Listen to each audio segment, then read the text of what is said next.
السلام علیکم دوستو، کیسے ہو آپ سب؟ امید ہے کہ سب خیریت سے ہوں گے۔ اللہ آپ لوگوں کو ایسے ہی خوش رکھے۔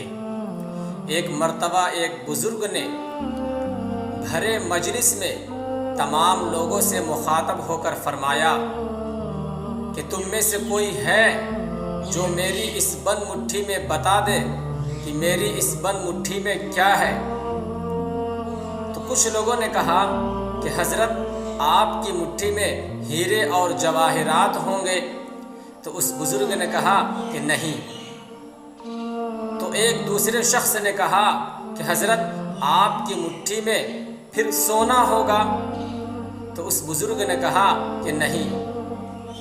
تو سب سے اخیر میں ایک شخص کھڑا ہوتا ہے اور وہ کہتا ہے کہ اگر آپ کی مٹھی میں ہیرے جواہرات نہیں ہیں اور سونا نہیں ہے تو پھر آپ کی مٹھی میں چاندی یا کوئی قیمتی چیز ضرور ہوگی۔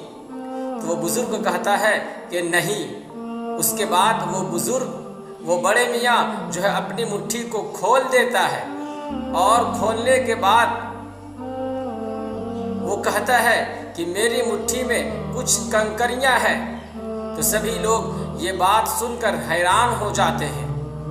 تب بزرگ نے ارشاد فرمایا کہ عورت کی مثال اس بند مٹھی کی طرح ہی ہے کہ اگر وہ بند ہے یعنی باپردہ ہے تو وہ ہیرے جواہرات اور بیش بہا قیمتی کی طرح ہے، لیکن اگر وہ کھل جائے تو اس کی مثال بھی اسی کنکر اور پتھر کی طرح ہے جس کی کوئی عزت نہیں ہے اور جو بے وقعت ہے۔ میرے ماؤں اور بہنوں، پردہ کو تم لازمی پکڑو، اس لیے کہ جب تم پردے کے اندر ہو تو تمام آفت و مصیبت اور شیطانی جالوں سے محفوظ ہو، لیکن اگر تم بے پردہ ہو جاؤ گے تو تمہارا حال بھی اسی کنکریوں کی طرح ہوگا جس کی کوئی عزت نہیں ہوتی، آدمی اس کو اپنے پیروں تلے رون دیتا ہے۔ السلام علیکم ورحمۃ اللہ وبرکاتہ۔